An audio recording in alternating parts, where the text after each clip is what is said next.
Assalamualaikum warahmatullahi wabarakatuh. Bagaimana kabarnya anak-anak semuanya? Mudah-mudahan anak-anak semuanya dalam keadaan sehat, kemudian semangat untuk tetap belajar walaupun kita belajarnya dari rumah. Saat ini kita akan belajar tentang materi karakteristik daerah tempat tinggal dalam kerangka NKRI. Kita tahu semuanya kita memiliki tempat tinggal. Tempat tinggal kita tentunya adalah berbeda-beda karakteristiknya. Maka dalam hal ini di bab 6 ini kita akan mempelajari semuanya itu.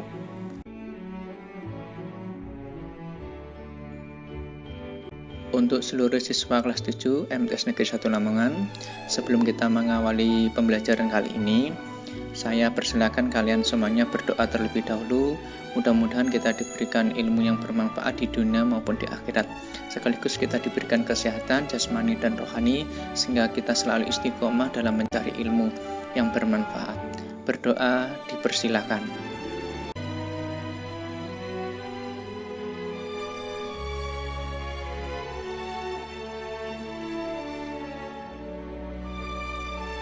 Terima kasih disampaikan. Semoga dengan berdoa kita semua mendapatkan apa yang kita inginkan. Allahumma amin. Kita patut mengetahui terlebih dahulu apa tujuan pembelajaran saat ini. Pembelajaran saat ini di bab 6 ini memiliki tujuan yaitu mengasosiasi karakteristik daerah dalam kerangka Negara Kesatuan Republik Indonesia, dan kita mampu melakukan penelitian sederhana untuk mengilustrasikan karakteristik daerah tempat tinggal kita sebagai bagian utuh dari Negara Kesatuan Republik Indonesia. Untuk para siswa, dalam bab 6 ini karakteristik daerah tempat tinggal dalam kerangka NKRI, kita akan mempelajari 3 hal. Yang pertama adalah makna persatuan dan kesatuan. Yang kedua adalah arti penting dalam pemahaman karakteristik daerah tempat tinggal. Yang ketiga adalah mempertahankan persatuan dan kesatuan Republik Indonesia. 3 hal ini harus kita pahami semuanya sehingga nanti kita bisa mewujudkan tujuan pembelajaran kita. Dan kita nanti setelah kita mempelajari ini, ada intinya adalah kita nanti mempersiapkan diri menjadi masyarakat yang utuh di lingkungan kita. Sebagai penyemangat kita kali ini, mari kita semuanya menyanyikan lagu Satu Nusa Satu Bangsa sebagai rasa nasionalisme kita terhadap cinta tanah air. Saya yakin kalian semuanya sudah menghafal. Ikuti instrumen berikut, kita nyanyi bersama-sama.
kasih pada seluruh siswa kelas 7 MTs Negeri 1 Lamongan. Kalian luar biasa, kalian sudah hafal, kalian sudah menyanyikan lagu Satu Nusa Satu Bangsa sebagai penyemangat pembelajaran kita kali ini. Dan sekaligus sebagai cinta tanah air sebagai pembuktian kita terhadap Indonesia. Saat ini kita akan belajar tentang makna persatuan dan kesatuan. Kita tahu dalam Kamus Besar Bahasa Indonesia, persatuan adalah gabungan, ikatan, kumpulan, dan sebagainya. Beberapa bagian yang sudah bersatu atau berserikat atau serikat. Sedangkan kesatuan diartikan perihal satu, keesaan, sifat tunggal atau satu.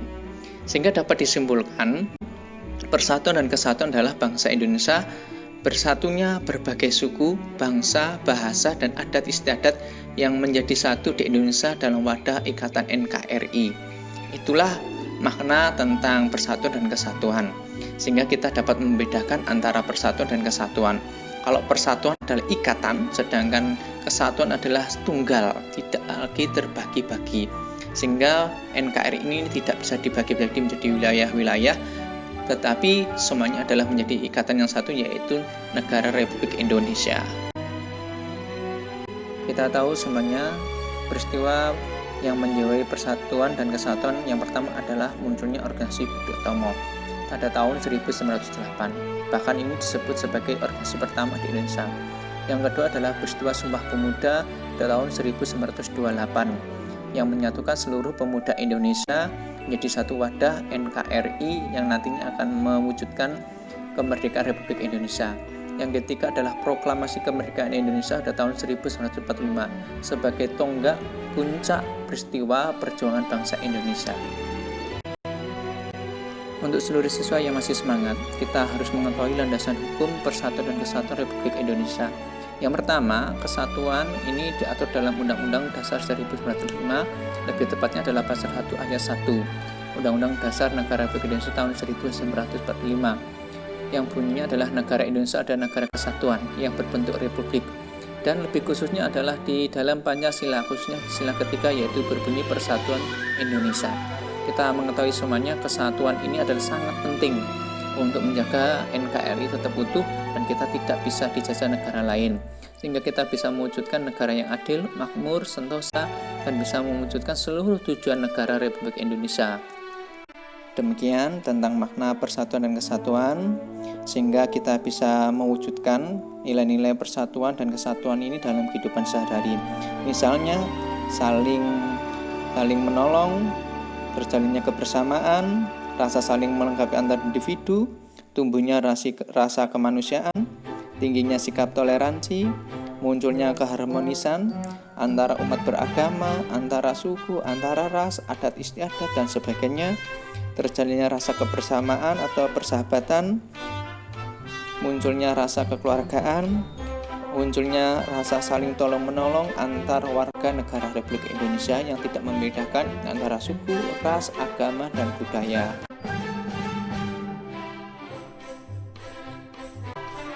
Selanjutnya kita akan mempelajari tentang arti penting dalam pemahaman karakteristik daerah tempat tinggal. Kita harus mempelajari terlebih dahulu kenapa bangsa Barat menguasai Indonesia. Pada awalnya bangsa Barat ini ke Indonesia adalah untuk berdagang, namun karena melihat hasil alam di Indonesia yang luar biasa sehingga mereka ingin menguasai dan menjajah. Tetapi itu semuanya mendapatkan perlawanan dari rakyat Indonesia. Perlawanan ini yang disebut dengan perlawanan kedaerahan atau perjuangan di berbagai daerah. Perlawanan rakyat terhadap penjajah di berbagai daerah menjadi upaya bersama untuk terbebas dari jajahan bangsa asing. Ini sudah membuktikan adanya persatuan dan kesatuan, tetapi masih ada dalam konteks kedaerahan, belum secara nasional atau menyeluruh di wilayah Indonesia. Perjuangan yang bersifat kedaerahan atau perjuangan di berbagai daerah ini membuktikan mereka memiliki cinta tanah air yang sangat tinggi terhadap wilayahnya. Perjuangan yang pertama adalah di wilayah Sumatera, khususnya di Aceh, yang dipelopori oleh Juknyadin tahun 1848 sampai 1908. Kemudian Tuku Umar 1850 sampai 1899. Kemudian Panglima Polim 1845 sampai 1879. peperangan Diponegoro yang dipimpin oleh Pangeran Diponegoro tahun 1825 sampai 1830. Kemudian di Kalimantan ada Pangeran Antasari, Raja Buleleng I Gusti Ketut Jalentik pada tahun 1943. Kemudian di Sulawesi ada Sultan Hasanuddin tahun 1824 sampai 1825. Kemudian di Maluku ada Patimura tahun 1817. Ini semuanya adalah perjuangan yang bersifat kedaerahan. Mereka ingin memperjuangkan daerahnya masing-masing terbebas dari penjajahan Hindia Belanda pada saat itu. Sehingga di situ sudah membuktikan rasa persatuan dan kesatuan sudah muncul sejak bangsa Indonesia belum merdeka. Tapi mereka masih bersifat kedaerahannya masing-masing, belum secara menyeluruh, sehingga masih sulit untuk bebas dari penjajahan Hindia Belanda. Setelah perjuangan yang bersifat kedaerahan, maka muncul perjuangan awal pergerakan nasional atau perjuangan bersifat nasional. Ini dimulai dengan politik etis atau politik balas budi, yang merupakan kritik dari kaum humanis terhadap pemerintah Hindia Belanda. Mereka merasa prihatin terhadap Indonesia yang dijajah oleh Hindia Belanda dan Indonesia tidak mendapatkan apa-apa, sehingga muncul yang namanya Trias van Deventer, yaitu tentang imigrasi, irigasi, dan edukasi. Sehingga inilah yang memunculkan kaum terpelajar Indonesia yang ingin menyatukan bangsa Indonesia secara nasional sehingga mudah merebut kemerdekaan. Tetapi dalam pelaksanaan politik etis ini terdapat penyimpangan, misalnya dalam bidang imigrasi.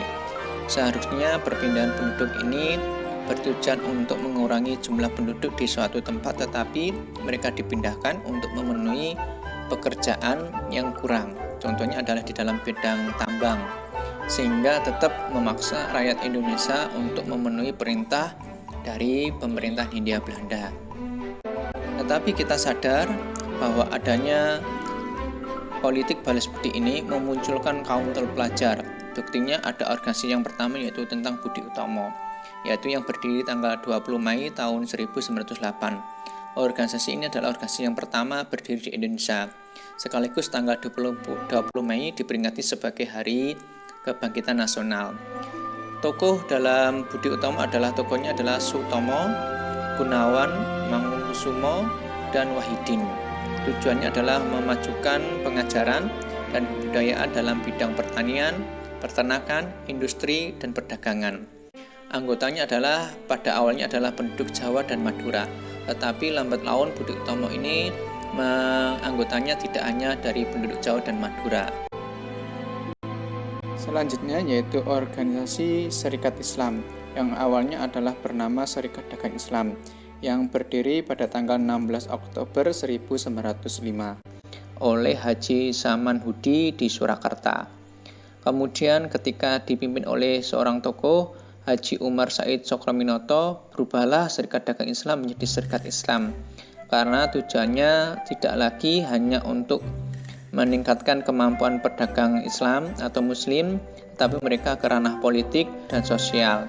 Anggotanya tidak terbatas pada penduduk Jawa dan Madura saja. Setelah organisasi Budi Utomo dan Serikat Islam, muncullah organisasi Independent Parties.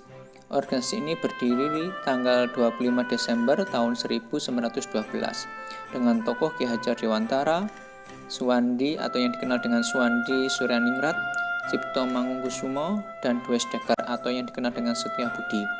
Tiga tokoh inilah yang memperkasa Independent Parties sebagai organisasi yang bersifat politik pertama di Indonesia. Organisasi ini dilarang oleh Hindia Belanda karena dianggap sebagai organisasi yang terlarang, karena mengkhawatirkan pihak Hindia Belanda untuk memunculkan perlawanan terhadap Hindia Belanda, sehingga tiga tokoh ini diasingkan. Anggotanya tidak terbatas hanya Jawa dan Madura, tetapi seluruh masyarakat atau pemuda di Indonesia. Setelah munculnya organisasi Budi Utomo, Serikat Islam, Independent Parties, muncullah organisasi-organisasi baru baik bersifat nasional maupun kedaerahan. Kemudian organisasi ini sadar bahwa patutlah adanya namanya persatuan dan kesatuan di Indonesia, sehingga muncullah namanya Sumpah Pemuda. Sumpah Pemuda ini adalah hasil Kongres Pemuda II. Sebelum Kongres Pemuda II ada namanya Kongres Pemuda I. Kongres Pemuda I dilaksanakan pada tanggal 30 April sampai 2 Mei tahun 1926 di Jakarta. Dengan tujuan utamanya adalah pembinaan perkumpulan pemuda dengan membentuk suatu badan yang memajukan paham persatuan kebangsaan dan mempererat hubungan antar berbagai perkumpulan kepemudaan. Mereka menganggap Kongres Pemuda I ini tidak cukup sehingga mereka mengadakan Kongres Pemuda II yang diadakan pada tanggal 27 sampai 28 Oktober 1928 dengan Ketua Panitia Sugondo Joyo Puspisto. Kemudian hasil dari Kongres Pemuda II inilah yang disebut dengan Sumpah Pemuda sampai saat ini. Dengan adanya Sumpah Pemuda, pemuda Indonesia mengaku tentang bertumpah darah yang satu, tanah air Indonesia, mengaku berbangsa yang satu, bangsa Indonesia, menjunjung bahasa persatuan, bahasa Indonesia. Inilah yang menjadikan tekad bulat bangsa Indonesia melalui pemuda untuk menyatukan diri untuk meraih kemerdekaan. Sehingga ada peristiwa namanya peristiwa Rengas Dengklok. Peristiwa Rengas Dengklok ini dimulai dengan Jepang masuk ke Indonesia pada tahun 1942 setelah ikut serta dalam Perang Dunia Kedua. Awalnya Jepang diterima dengan baik oleh masyarakat Indonesia, disebut dengan angin segar karena sebagai pengayom Asia. Tetapi kemudian banyaknya penderitaan rakyat Indonesia seperti korban Romusa, sehingga rakyat Indonesia atau pemuda Indonesia menyadarkan diri bahwa kita secepatnya harus merdeka. Pendudukan Jepang semakin menyadarkan golongan pemuda untuk merdeka secepatnya tanpa campur tangan Jepang. Hal ini tersebutnya mendorong terjadinya peristiwa Rengas Dengklok. Peristiwa Rengas Dengklok ini terjadi pada tanggal 16 Agustus 1945. Peristiwa ini pada mulanya adalah perselisihan antara golongan muda dengan golongan tua setelah mendengar Jepang menyerah pada sekutu setelah negara Jepang dibom di Nagasaki dan Hiroshima. Sehingga para pemuda ingin secepatnya memerdekakan bangsa Indonesia, tetapi golongan tua menolak. Golongan tua menginginkan kemerdekaan melalui organisasi PPKI, tetapi golongan muda tidak menginginkan itu karena golongan muda ingin merdeka dari hasil bangsa Indonesia sendiri. Sehingga Soekarno dan Muhammad Hatta diasingkan di Rengas Dengklok dengan tujuan biar tidak mendapatkan masukan atau rayuan dari pihak Jepang. Dengan peristiwa Rengas Dengklok, disepakatilah antara golongan tua dengan golongan muda, yaitu pelaksanaan proklamasi atau kemerdekaan pada tanggal 17 Agustus 1945.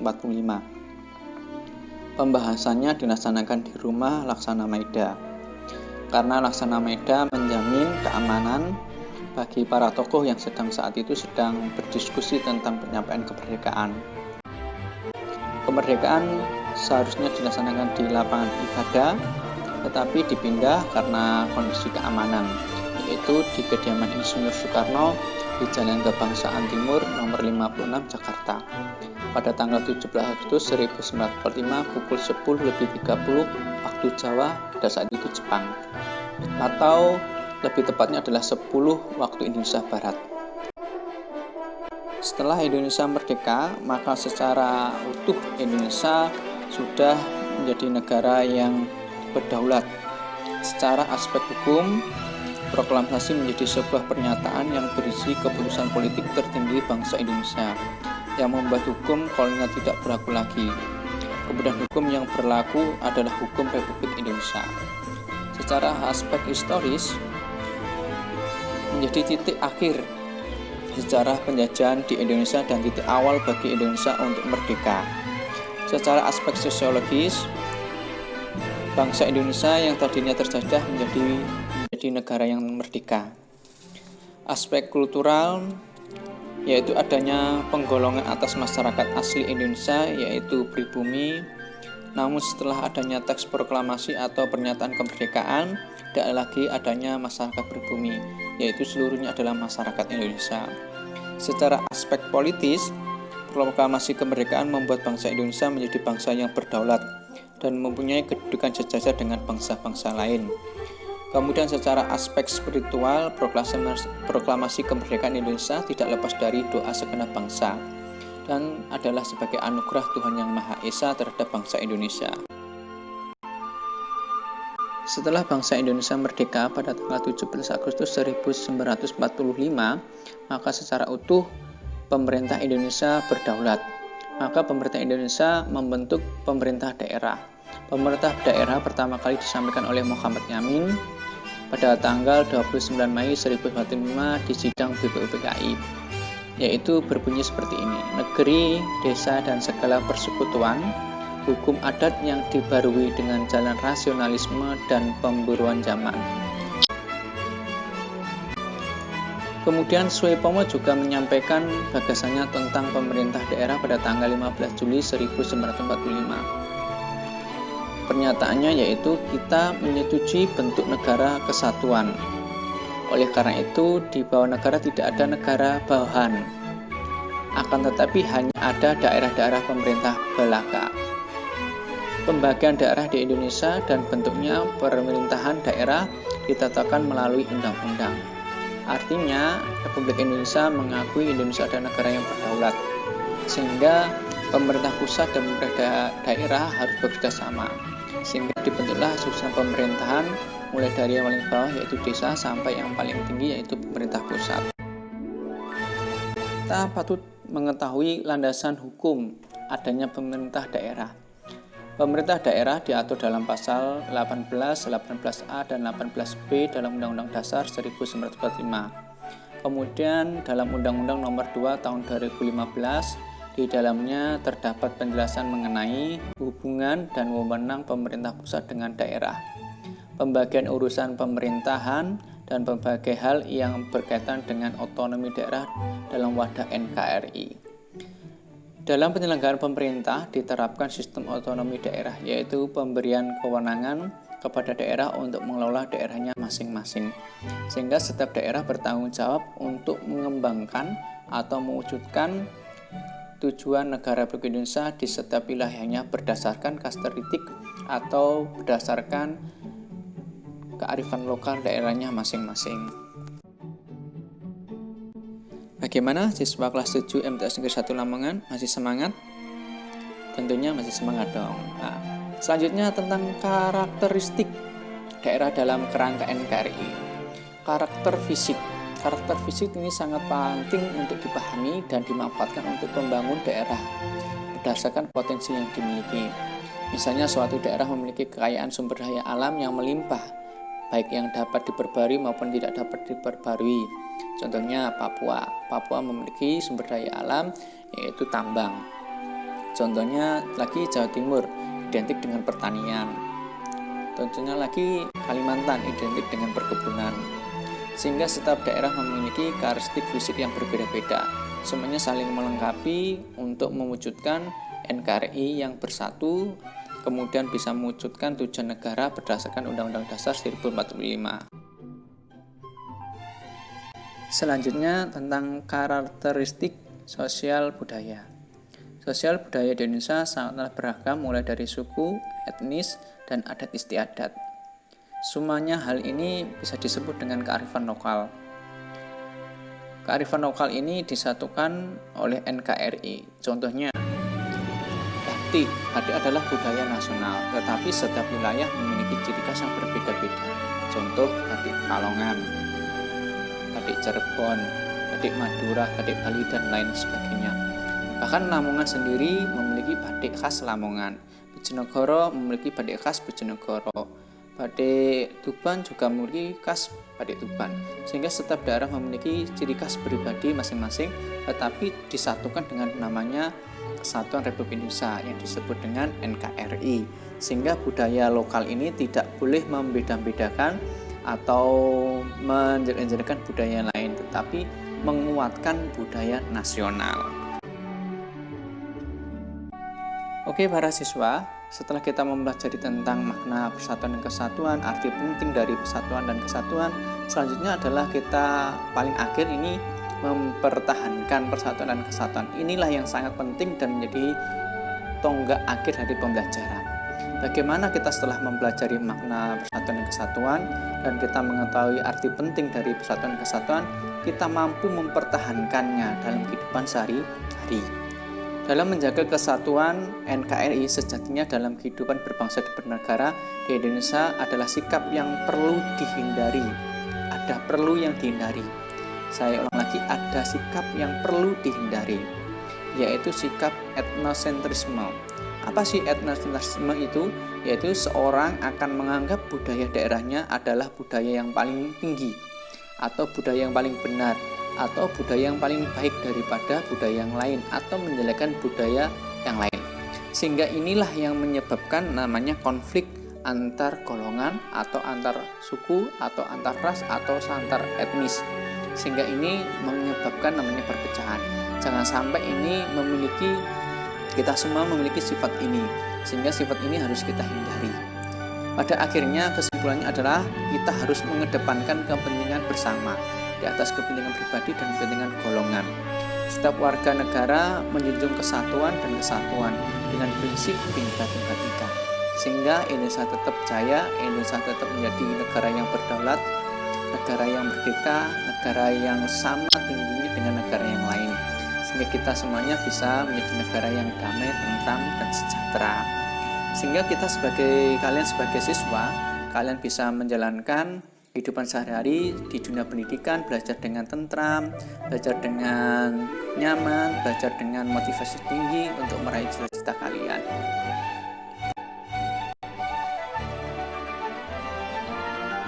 Alhamdulillah, mari kita ucapkan bersama, kita sudah selesai mempelajari tentang bab 6 ini, baik dari makna persatuan dan kesatuan, arti penting persatuan dan kesatuan, kemudian bagaimana cara mempertahankan persatuan dan kesatuan. Di akhir ini saya pribadi atas nama Ahmad Saludin, guru PPKN kelas 7 MTs Negeri 1 Lamongan, apabila dalam penyampaian materi di bab 6 ini ada kesalahan, saya mohon maaf, dan apabila ada kebenaran, marilah kita menjadikan ilmu yang bermanfaat bagi kita semuanya. Semoga kalian sukses di kemudian hari, kalian menjadi warga negara yang baik dan benar. Allahumma amin. Saya akhiri, Assalamualaikum warahmatullahi wabarakatuh.